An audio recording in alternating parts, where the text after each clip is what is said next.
你太深闹，来的要老。Người ai mà nó không thể mang về thương anh về nghe à xin nan nhục mang đi ông thằng chi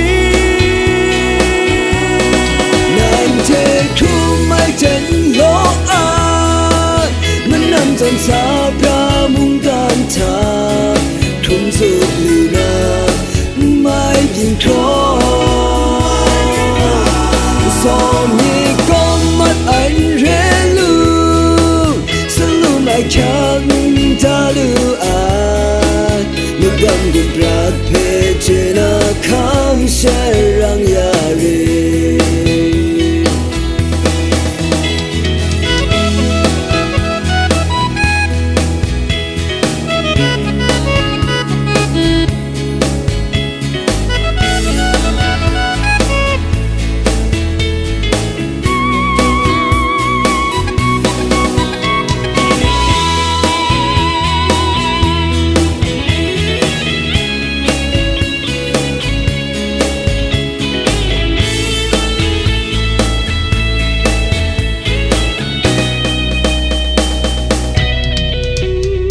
cầm bung ly áo mới cho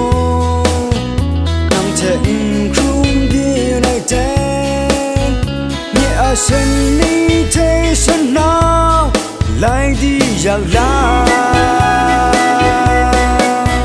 người ai mà nó không thể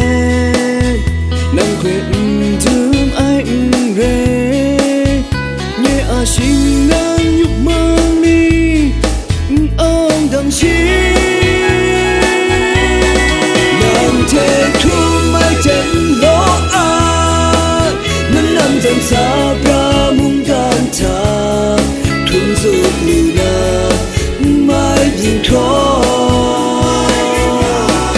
gió nhẹ con mắt anh rẽ lưu sân lưu lại chẳng ta lưu ai nước đầm cùng bạc phê trên khám sẽ răng yari